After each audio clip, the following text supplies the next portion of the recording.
Dear friends, once again I am so glad to be here in this morning. And also I was talking about the special uses of HSC. So today also I would like to give you one more structure that we could answer very easily and we could get a good mark. So in this morning, let's see আজকে এই সকালে চলো আমরা দেখি যে HSC 3 নম্বর যে প্রশ্ন রয়েছে special uses fill in the gap রয়েছে, কিছু অপশন রয়েছে, ক্লু রয়েছে, ক্লুর মধ্যে থেকে নিয়ে আমরা ওইখানে ফিল আপ করব। তো এখানে দেখি যদি উড রেদার বা হেড বেটার ওই অপশনের ওইখানে থাকে তাহলে আমরা সেটা কোথায় ব্যবহার করতে পারি। তো মনে রাখতে হবে যে উড রেদারের অর্থ হলো দুইয়ের মধ্যে তুলনা করা, দুইয়ের মধ্যে তুলনা করা জায়গাতে আমরা উড রেদার কিন্তু ব্যবহার করি। উড রেদারের যে অর্থটা হলো যে বরং ভালো, দুইয়ের মধ্যে তুলনা করবে বরং ভালো, তাহলে ওইটার থেকে বরং এটা করা ভালো, এইরকম অর্থ যদি প্রকাশ করে সেখানে আমরা উড রেদার ব্যবহার করতে পারি।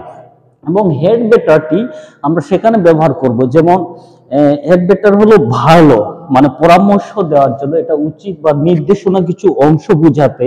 নির্দেশনা বলতে যেমন তুমি খুব দুর্বল লেখাপড়ায়, তাহলে তোমার ভালো বেশি করে লেখাপড়া করা, বেশি সময় দেওয়া, এইরকম ক্ষেত্রে আমরা কিন্তু হেড বেটার ব্যবহার করতে পারি, সেটা দেখাচ্ছে। তাহলে এইটা হলো উড রেদার হলো দুইয়ের মধ্যে তুলনা করবে, এবং হেড বেটার হলো একটা জিনিস যেহেতু খারাপ তার জন্য আরেকটা জিনিস করা ভালো, এরকম বুঝাবে।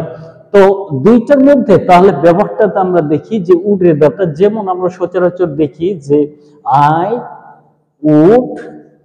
Would rather die than back. তাহলে এইটা দেখো এখানে দুইটার মধ্যে কিন্তু তুলনা করা হয়েছে, এটা ডাই এবং ব্যাক, দুইটার মধ্যে তুলনা করা হয়েছে। তাহলে ভিক্ষা করার থেকে বরং আমার ভালো মরে যাওয়া, ভিক্ষা করার থেকে বরং আমার ভালো মরে যাওয়া, তাহলে কি করেছে এখানে দুইয়ের মধ্যে তুলনা করেছে। তো মনে রাখতে হবে তুলনার ক্ষেত্রে উড রেদার যেখানে বসবে, কিন্তু এখানে 90% আমরা কি দেখতে পারি, এই জিনিসটা দেনটা আমরা ব্যবহার দেখতে পারি। তো এইটা মনে রাখতে হবে, তাহলে সেখানে আমরা উড রেদার কিন্তু অনেক সহজে ব্যবহার করতে পারবো। এটা একটা চিনবার উপায় আমি দেখাই দিলাম, যে চিনবার উপায়। এবং এই হেড বেটারটা, সাপোজ হেড বেটারটা আমরা এরকম দেখাতে পারি, ইউ আর ইল, তুমি অসুস্থ, ইয়ার ইল, তুমি অসুস্থ, সেই জায়গায় আমি কি করতে পারি, তাহলে আমি বলতে পারি ইউ গো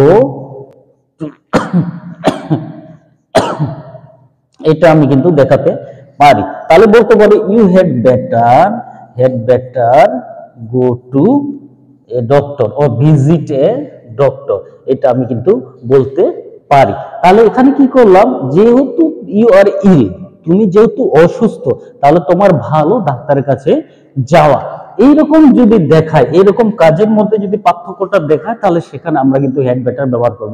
আবার বলতে পারি you are weak in studies, তুমি লেখাপড়ায় অনেক দুর্বল, you had better study more and more, তাহলে তোমার ভালো বেশি করে পড়া। তাহলে এটা আমি দেখবো। আবার যদি উদাহরণ যদি আরো আমি যদি দেখাতে চাই, আমি দেখাতে পারবো এরকম। সাপোজ তাহলে কি করবো, I would rather study than watch TV, আমার টিভি দেখার থেকে বরং ভালো স্টাডি করা। তো বন্ধুগণ, এইরকম যখন আমরা দেখতে পাবো, তাহলে এখানে আমরা সহজ করে কিন্তু সেটা আমরা ব্যবহার করতে পারবো। তো আশা করি এটা অনেক সহজে আমরা বুঝতে পেরেছি এবং আমরা এটাকে সহজ করে উত্তর করতে পারবো। So I hope many of you have understood this and you can answer easily. I think it will be helpful for your answering question.